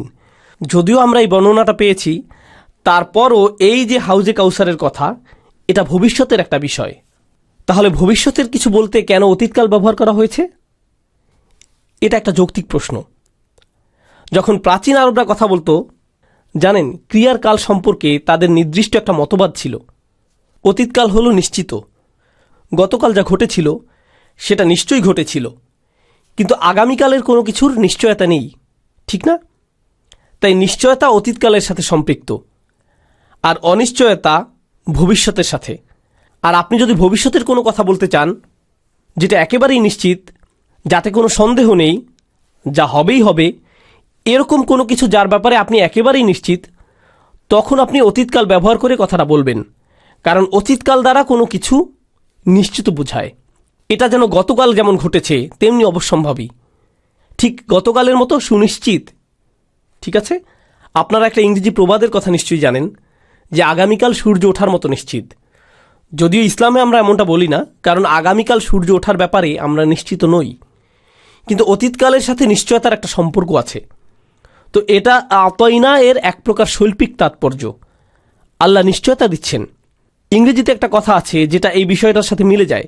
যেমন তারা বলে, ডান, তোমার সাথে আমার আগামী সপ্তাহে দেখা হবে। আর উত্তরে আপনি বলছেন, ডান, দেখা এখনো হয়ে যায়নি, আগামী সপ্তাহে হবে। আর আপনি বলছেন, ডান, মানসিকভাবে আপনি এতটাই নিশ্চিত দেখা হওয়ার ব্যাপারে যেন কাজটা হয়ে গিয়েছে। চিন্তা করো না, কাজটা হয়ে গেছে, যদিও কাজটি এখনো শেষ হয়ে যায়নি। আপনি এই ব্যাপারে নিশ্চিত বলে এমনটা বলছেন। তো এটা ছিল প্রথম শৈল্পিক তাৎপর্য। অতীতকাল ব্যবহার করার দ্বিতীয় শৈল্পিক তাৎপর্য হলো এর মাধ্যমে কাজের পরিপূর্ণতা বোঝায়। অন্যভাবে বলতে গেলে আরবিতে বর্তমান কাল দ্বারা এমন কাজকে বোঝায় যা এখনও শেষ হয়নি। যেমন আমি যদি বলি আতাআল্লামুল আরাবিয়্যাহ, আমি আরবি শিখি, এর দ্বারা কি বোঝায়? আমার শেখা এখনও শেষ হয়নি, এখনও শেষ হয়নি, এটা এখনও চলছে। কিন্তু আমি যদি বলি আমি আরবি শিখেছি, জানেন এর মাধ্যমে কি বোঝায়? কাজটি শেষ হয়েছে, পরিপূর্ণ হয়েছে। আর আল্লাহ এখানে বোঝাতে চাইছেন যে আল্লাহর অনুগ্রহ যেমন নিশ্চিত, তেমনি আল্লাহর অনুগ্রহ পরিপূর্ণ, তার অনুগ্রহ পরিপূর্ণ, এটা পরিবর্তন হবার নয়। আল্লাহ আজ্জা জাল্লা ইন্না আতাইনাকা শব্দে যে ক্রিয়ার কাল ব্যবহার করেছেন তাতে এই দুইটি অর্থই নিহিত রয়েছে। এখন আমরা কাউসার শব্দে আসি। রূপগতভাবে বা সার্ফ অনুযায়ী শব্দটি আরবি ফাওয়াল এর অন্তর্ভুক্ত। ফাওয়ালের একটি সিয়াগ বা এরূপ গঠনের শব্দগুলো ব্যবহার করা হয় অতুক্তি করার জন্য। আরবিতে যাকে সিগাতুল মুবালাগা বলা হয়, মুবালাগা। আমি জানি এর আগে অন্য লেকচারে আমি এ ব্যাপারে কথা বলেছি, কিন্তু আজকে নতুন কোনো শ্রোতা থাকলে যেন বুঝতে পারেন তাই আবার আলোচনা করছি। অতুক্তি কি সেটা আমাদের জানতে হবে। আমি জানি আপনাদের অনেকের কাছে বিষয়টা পরিষ্কার নয়, আমি ব্যাখ্যা করছি। অতুক্তি করে কথা বলা আর অতিরঞ্জিত করে কথা বলার মধ্যে পার্থক্য আছে। অতুক্তি আর অতিরঞ্জনের মধ্যে পার্থক্য আছে। অতুক্তি করা মানে কোনো কিছু খুব জোর দিয়ে বলা, আর অতিরঞ্জিত করা হলো সত্যের বাইরে গিয়ে মিথ্যায় প্রবেশ করা। তাহলে অতিরঞ্জিত করা মানে আপনি সত্য কথা না বলা, কিন্তু অত্যুক্তি করা হলো আপনি অনেকটা আবেগপ্রবণ হয়েছেন কিন্তু মাত্রা ছাড়িয়ে যাননি, অর্থাৎ আপনি সত্য ছেড়ে মিথ্যা বলেননি। একটা উদাহরণ দিই। ধরুন দুইটা বাচ্চা পার্কিংয়ে ঝগড়া করছে। কোনো একটা বাচ্চা এসে বলবে পার্কিংয়ে খুব খারাপভাবে ঝগড়া হচ্ছে। ঠিক আছে, এটাই অত্যুক্তি, কারণ এটা সত্য। যদিও সে আবেগতাড়িত হয়ে একটু বাড়তি কথা বলেছে, কিন্তু সে বোঝাতে চেয়েছে যে এটা একটা বড় সমস্যা, যদিও এটা সত্য। অপরদিকে আরেকটা বাচ্চা এসে বলবে ও মাই গড, তাদের একজনকে হাসপাতালে নেওয়া হচ্ছে, এটা হচ্ছে, সেটা হচ্ছে, এবং এভাবে সে বলেই যাচ্ছে তো বলেই যাচ্ছে। আমরা এ ধরনের কথাগুলোকে পাত্তা দেই না, আমরা কিছুই করি না, কারণ হাসপাতালে যাওয়ার মতো কিছু হয়নি। তাহলে এটাই হলো অতিরঞ্জিত করা। কোরআনে কি নেই? কোনো অতিরঞ্জন নেই, কিন্তু অসংখ্য কি আছে? অতুক্তি আছে। সেখানে অসংখ্য মুবালাগা, অসংখ্য অতুক্তি আছে, কিন্তু কোনো অতিরঞ্জন নেই, কারণ কোরআন হলো কওলুহুল হক, তার কথাগুলো সত্য, এটা সত্য। তাই কোরআনে অতিরঞ্জনের মতো কিছু নেই। কখনো কখনো ভাষার প্রতি সংবেদনশীলতার অভাবে একজন আলোচক বা অনুবাদক বলতে পারেন যে এখানে অতিরঞ্জিত করে বলা হয়েছে, অতিরঞ্জন করা হয়েছে। মূলত এগুলো অতিরঞ্জন নয়। অতুক্তি কোনো শব্দকে জোর দিয়ে বলতে বা এর অর্থকে শক্তিশালী করতে যা করা হয়। যাই হোক, কাউসার শব্দটি কাসির বা আল কাসরাহ থেকে এসেছে। কাসরা মানে অনেক বেশি পরিমাণে থাকা, আর কাসির শব্দটি বিশেষণ। আর আল কাউসার হলো এমন পরিমাণের কোনো কিছু যা অকল্পনীয়, অবিশ্বাস্য। যখন কোনো কিছু অনেক অনেক অনেক অনেক বেশি, তখন আপনি তাকে কাসির বলেন না, আপনি বলেন কাউসার। আল্লাহ বলছেন আমি আপনাকে দিয়েছি এত এত এত বেশি, আমি বলে শেষ করতে পারছি না, কারণ এটা কাউসার। কাউসার শব্দে একটা ওয়াও আছে। আরবি সাহিত্যে মানে বালাগায়ে ওয়াও ইয়া এর চেয়ে বেশি শক্তিশালী। যদি আল্লাহ বলতেন কাসির, সেটাও বেশি বোঝাতো, কিন্তু আল্লাহ বলেছেন কাউসার, যেটা আরও আরও বেশি বোঝায়। কাসির শব্দটি এমনিতেই বেশি বোঝায়, কিন্তু আল্লাহ এই বেশি শব্দটিকে আরও বেশি বানিয়ে দিয়েছেন কাউসার শব্দের ওয়াও এর মাধ্যমে। সুবহানাল্লাহ। এভাবেই আল্লাহ তার রসুল সাল্লাল্লাহু আলাইহি সাল্লামকে কেমন দান করেছেন তার বর্ণনা পাওয়া যায়। আবার আল খাইরুল কাসির ফাওয়াল মিনাল কাসরাহ, একইভাবে আল কুরতুবি লিখেছেন আর নাওফাল মিনাল নাফল। এমন আরও শব্দ আছে যা দ্বারা অত্যুক্তি করা হয়েছে। আল জাওহার মিনাল জাহর, আল আরব তুসাম্মিকুল্লা শাইইন কাসির ফিল আদাদ ওয়াল কদর ওয়াল খিতার কাউসারা, মানে আরবরা কাউসার বলতে কোনো কিছু খুব বেশি পরিমাণে, বেশি মূল্যবান এবং অনেক বেশি নিরাপত্তা, এই ব্যাপারগুলো বোঝাতো। অর্থাৎ কোনো কিছু খুব বেশি পরিমাণ এবং বেশি মূল্যবান বোঝানোর জন্য এই শব্দটি ব্যবহার করত। ফাল কাউসার হুয়া বিল ইদাফাতি ইলাল কাসরাহ আল মুফাররাতাহ ফাহুয়া ফিল খৈরি খুসুসিন। এই কথাটাও খুবই গুরুত্বপূর্ণ।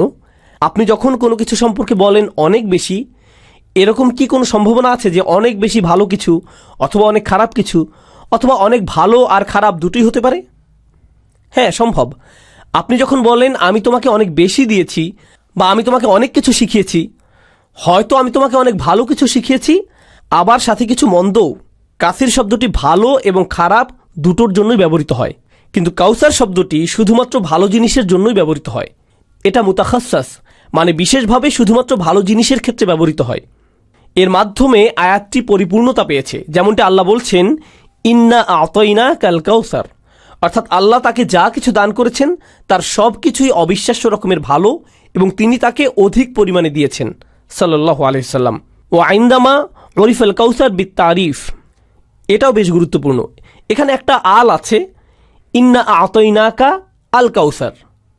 আল কাউসার, এখন আরবি ভাষার একটা বৈশিষ্ট্য হচ্ছে যখন আপনি বলেন ইন্না আতাইনাকা কাউসারান, এর মাধ্যমে অনেক কিছুকে ইঙ্গিত করা হয়, কিন্তু যদি আপনি কোনো কিছুর সাথে আল যোগ করেন তাহলে এর একটা ব্যাখ্যা হলো এর মাধ্যমে কেবল একটা জিনিসকে নির্দিষ্ট করে বলা হচ্ছে।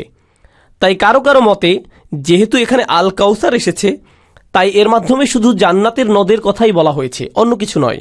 এর প্রমাণ হচ্ছে আল।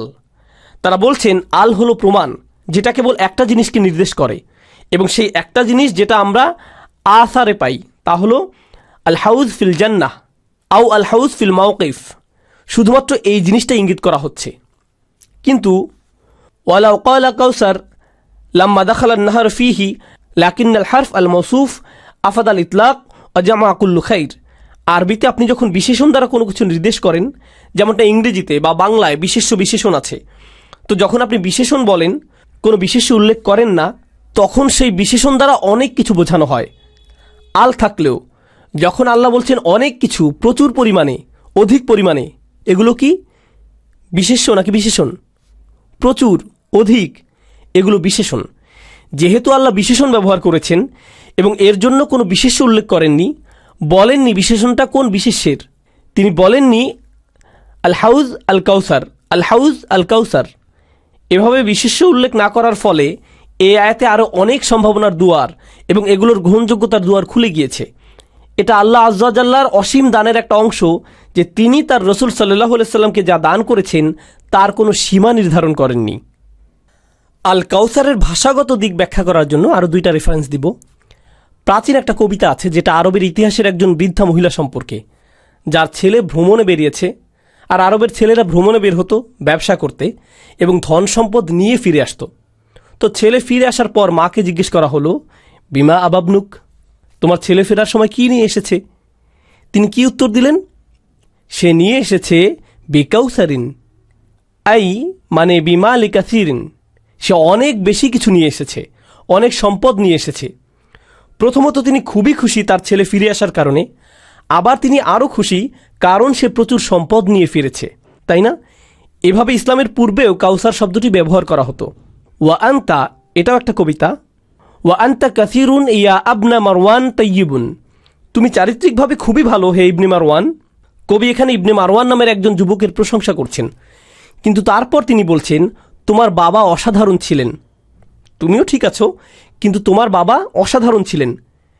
তিনি তার বাবার সম্পর্কে কি বলছেন জানেন? ওয়াকানা আবুকা ইবনে আকাইল কাউসারা, কিন্তু তোমার বাবা ইবনে আকাইল হলেন কাউসার। তুমি তয়্যিব, খুব ভালো, কিন্তু সে চমৎকার, সে কাউসার। তিনি যা বলতে চাইছেন যে তোমাকে তোমার বাবার মতো হতে হবে। আমি তোমার প্রতি মুগ্ধ, তবে অতটা মুগ্ধ নই। তাহলে তিনি এখানে তয়্যিবকে কাউসারের সাথে তুলনা করছেন, মানে তার বাবা খুব খুব খুবই ভালো ছিলেন। আল কাউসার সম্পর্কে সবশেষ কথা বলবো, মূলত দুইটা কথা বলবো, যেহেতু আমাদের হাতে আরও কিছুটা সময় আছে, ইনশাআল্লাহ তাআলা সময়ের মধ্যেই শেষ করব। ইন্না শব্দটি আমরা এই সম্পর্কে এখনও আলোচনা করিনি। আমরা আতাইনা সম্পর্কে বলেছি, আল কাউসার সম্পর্কে বলেছি, ইন্না সম্পর্কে বলিনি। এই ইন্না ছাড়াও আরবি ব্যাকরণ অনুযায়ী বাক্যটি পূর্ণ অর্থ প্রকাশ করে। আপনি বলতে পারেন আতাইনা কাল কাউসার, আমরা আপনাকে কাউসার দান করেছি, এতটুকুতেই বাক্যটি পূর্ণ হয়েছে। আবার আমরা শব্দটি ইতোমধ্যেই বাক্যটিতে রয়েছে, কারণ আতা শব্দের সাথে না শব্দটি আছে, সেটাই ফাইল, এর অর্থ আমরা। কিন্তু যখন আমরা বলি ইন্না, এর শেষে আমরা কথাটি আছে। আতাইনা, এখানে আবারও আমরা শব্দটি এসেছে। এখন আপনি যদি শব্দে শব্দে অনুবাদ করেন, নিশ্চয়ই আমরা আপনাকে দান করেছি আল কাউসার, এটা হলো শব্দে শব্দে অনুবাদ। আর আরবরা এভাবেই কথা বলে থাকে। কিছু উদাহরণ দেই। কথা বলার সময় যখন কেউ নিজের কথা দুইবার উল্লেখ করে, যেমন আমি এর ব্যয়ভার বহন করেছি, বুঝতে পারছেন আমি কি বলতে চাইছি? আমি তোমাকে চাকরি দিয়েছি, আমি আমার কথা দুইবার বলেছি কেন? এর মাধ্যমে একজনকে এমন কিছু মনে করিয়ে দিচ্ছি যা সে ভুলে গিয়েছে, এটা একটা বিষয়। আবার দ্বিতীয় বিষয়টা হলো যাকে আরবিতে ইহতিমাম বলে, অর্থাৎ কোনো কিছু জোর দিয়ে বলার জন্য এমনটা করা হয়। আর এখানে আল্লাহ আজ্জা ওয়া জাল্লা তার পক্ষ থেকে দান করার বিষয়টার উপর জোর দিচ্ছেন, আমি দিয়েছি, এতে কোনো সন্দেহ নেই। ইন্না শব্দটিও গুরুত্বপূর্ণ। এখানে তিনি নাহনু আতাইনা কাল কাউসার বলতে পারতেন, কিন্তু এখানে বলা হয়েছে ইন্না, যেটা হরফে তাওকিদ। হরফে তাওকিদের কাজ হলো সন্দেহ দূর করা। বেশিরভাগ বর্ণনা মতে এই সূরাটি মাক্কি সূরা, যদিও অনেক বর্ণনায়, এমনকি সহিহ মুসলিমের বর্ণনায় এই সূরাকে মাদানী সূরা বলা হয়েছে। এই দার্সের শেষ দিকে আমরা এই দুইটি মতামতকে একত্রিত করব। যখন কোনো সূরা সম্পর্কে অনেকগুলো মতামত পাওয়া যায়, কারো কারো মতে এটা মক্কি সূরা, আবার কারো মতে এটা মাদানী, বিশেষ করে এরকম ছোট সূরার ক্ষেত্রে যেটা হয়তো একসাথে নাজিল হয়েছে, তাহলে কিভাবে এটা কখন নাজিল হয়েছে এই ব্যাপারে ভিন্নমত থাকতে পারে। আমরা বুঝতে চেষ্টা করব যে কেন এই ভিন্ন মতগুলো এসেছে এবং কিভাবে এগুলো সমাধান করা যায় ইনশাআল্লাহ তাআলা। এটা একটা ভালো সুযোগ এগুলো বোঝার জন্য, বিশেষ করে এই সূরাটি একটা ভালো সুযোগ। যাই হোক, ইন্না শব্দটি এখানে সন্দেহ দূর করতে ব্যবহার করা হয়েছে। মূলত উম্মার ইজমা, অর্থাৎ বেশিরভাগ বর্ণনা মতে এটা মাক্কি সূরা। আপনি মুসহাফেও একে মাক্কি সূরা হিসেবে পাবেন। তো যদি আপনি একে মাক্কি সূরা হিসেবে নেন, তাহলে আপনি বুঝতে পারবেন যে সেই সময় রাসূল সাল্লাল্লাহু আলাইহি সাল্লাম এমন কিছু মানুষের মধ্যে থাকতেন যারা তার জন্য অপমানজনক, অমর্যাদাপূর্ণ আর যন্ত্রণাদায়ক ছিল। তারা বারবার রাসূল সাল্লাল্লাহু আলাইহি সাল্লামের কাছে যা কিছু ছিল না সেগুলো বলে বেড়াতো, যা কিছু তার কাছে ছিল না। আপনারা জানেন আবু লাহাব, সে ছিল আল্লাহ রাসূল সাল্লাল্লাহু আলাইহি সাল্লামের প্রতিবেশী, লাআনাহুল্লাহি আলাইহি, তার উপর আল্লাহর অভিশাপ বর্ষিত হোক। সে ছিল রাসূল সাল্লাল্লাহু আলাইহি সাল্লামের প্রতিবেশী। রাসূল সাল্লাল্লাহু আলাইহি সাল্লামের প্রথম ছেলে কাসিম রাদিয়াল্লাহু তাআলা আনহু যখন মারা গেলেন, তার আরও একজন ছেলে ছিলেন, তার নাম কি ছিল? আব্দুল্লাহ রাদিয়াল্লাহু আনহু। সাথে আরও 4 জন মেয়ে ছিলেন, তাই না? তো যখন আব্দুল্লাহ একদিন মারা গেলেন রাদিয়াল্লাহু আনহু, জানেন প্রথম দিকে কে খবর পেয়েছিল? আবু লাহাব। সে তো চরম খুশি। একজন মানুষ কতটা জঘন্য হলে একটা বাচ্চার মৃত্যুতে খুশি হয়? এমনকি আপনার শত্রুর বাচ্চা মারা গেলেও আপনার অন্তর তার জন্য বিগলিত হতো। কতটা নোংরা হতে পারে এই মানুষটা! মানবিকতা থেকে কিভাবে বিচ্ছিন্ন হয়ে গেছে সে, যার ফলে সে উৎসবে মেতে উঠেছে। নেচে নেচে বাড়ি থেকে বের হয়ে ঘোষণা দিয়েছে, ও মুহাম্মদ, তার নাম নিশানা মুছে যাবে, বা তারা মুহাম্মাদুন, সে খুব সহজে নিশ্চিহ্ন হয়ে যাবে, তার আর কোনো ছেলে বেঁচে নেই। মোট কথা, তারা রাসূল সাল্লাল্লাহু আলাইহি সাল্লামের যা কিছু নেই তা নিয়ে বড়াই করত। তারা তার আর্থিক কষ্ট নিয়ে কথা বলতো, তারা তার সমর্থনের অভাব নিয়েও কথা বলতো। অন্যভাবে বলতে গেলে তিনি ইয়াতিম ছিলেন। কিভাবে এই কোরআন নাজিল হলো না আলা রাজুলিম মিনাল ক্বরিয়াতাইনিল আযীম? কিভাবে এই কোরআন 2 গোত্রের কোনো একজন নেতার উপর নাজিল হলো না? কিভাবে আমরা তার কথা মানতে পারি? তারা সব সময় আল্লাহ রসুলের কাছে যা নেই তা নিয়ে কথা বলতে থাকতো। আর আল্লাহ সূরাটি শুরু করেছেন এই বলে যে, না, আপনার যা নেই তা নিয়ে চিন্তা করবেন না, আমি আপনাকে প্রাচুর্য দিয়েছি, আমরা দিয়েছি, এতে কোনো সন্দেহ নেই। কখনো এই ব্যাপারে সন্দেহ করবেন না, কখনো না।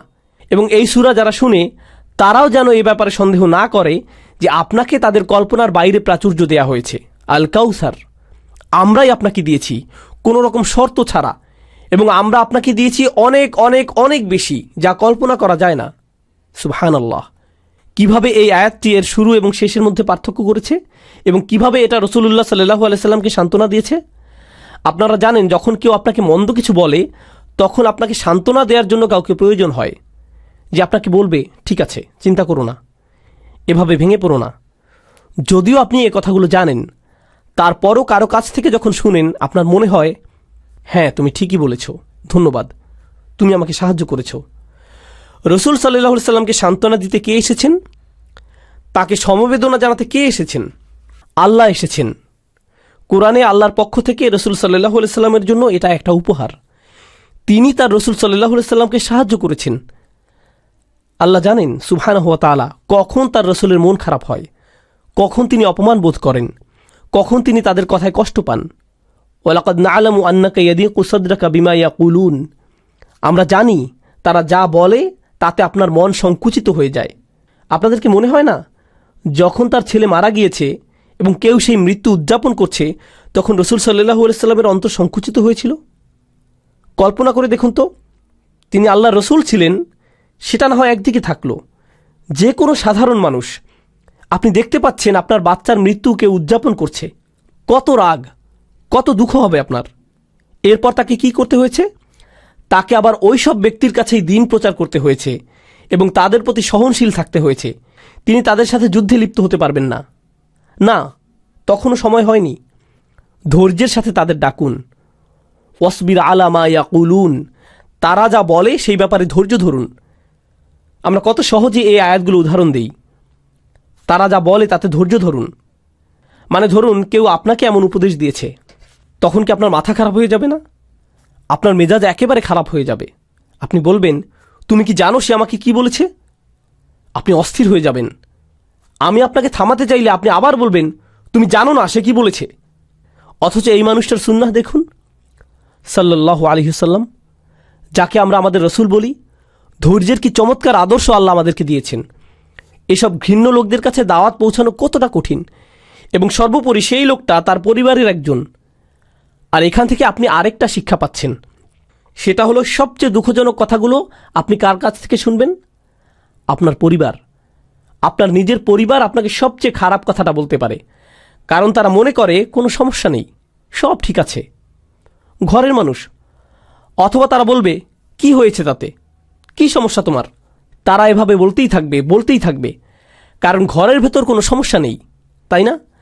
বাইরের কেউ বললে হয়তো ঝগড়া লেগে যেত, কিন্তু আপনার ঘরে আপনার চাচা সারাদিন বলতে থাকে, ঠিক যেমন রসুল সাল্লাল্লাহু আলাইহি সাল্লামের চাচার মতো। তার উপর আল্লাহর অভিশাপ বর্ষিত হোক। চলুন শেষ করা যাক। ইউজাদ আল আমরান আয়াতের ইন্না শব্দটিতে দুইটি ব্যাপার আছে। আল ইখতিসাস, একান্তভাবে, মানে কেবল আমরাই আপনাকে আল কাউসার দান করেছি। যেহেতু আমরাই দিয়েছি, তাই কেবল আমরাই এটা ফিরিয়ে নিতে পারি। কিন্তু আমরা আপনাকে ইতা দিয়েছি, ইতা নয়, তাই আমরা ফিরিয়ে নেব না, এবং অন্য কেউ তা ফিরিয়ে নিতে পারবে না। তারা মনে করে তারা আপনার কাছ থেকে কিছু নিয়ে যাচ্ছে, অথচ তারা কিছুই পায় না। ইন্না আতাইনাকা, এটাই আল ইখতিসাস। দ্বিতীয়টা হলো ফাল ইহতিমাম, আল্লাহ তার রসুল সাল্লাল্লাহু আলাইহি সাল্লামকে যা দান করেছেন সেই ব্যাপারে জোর দেয়াটাই আল ইহতিমাম। আহাম্মাশাই, তিনি এগুলো জোর দিয়েছেন। এই যে আল্লাহর পক্ষ থেকে দিয়েছেন কথাটা তাওকীদ, ইন্না দিয়ে শুরু হয়েছে, এর মাধ্যমে রসুল সাল্লাল্লাহু আলাইহি সাল্লামের প্রতি বিশেষ সম্মান দেয়া হয়েছে। এখানে আমরা আয়াতের শুধুমাত্র ভাষাগত দিকটা দেখছি। প্রথম আয়াতে আল্লাহ তার রসুল সাল্লাল্লাহু আলাইহি সাল্লামকে যা দিয়েছেন সে ব্যাপারে কত ব্যাপকভাবে বলেছেন। এই ব্যাপকতায় আমরা যেন হারিয়ে গিয়েছি। ইনশাআল্লাহ বিরতির শেষে ঠিক এশার নামাজের পর আমি প্রথম সেশনের পরিসমাপ্তির চেষ্টা করব। যদিও আমি মনে করি না আজকে সূরা কাউসার শেষ করতে পারবো, তবে আশা করি অন্তত প্রথম আয়াতের ব্যাখ্যা শেষ করতে পারবো। বারাকাল্লাহু লি ওয়া লাকুম ফিল কুরআনিল হাকিম ওয়া নাফা'নি ওয়া ইয়্যাকুম বিল আয়াতি ওয়া যিকরিল হাকিম। আসসালামু আলাইকুম ওয়া রাহমাতুল্লাহি ওয়া বারাকাতুহু।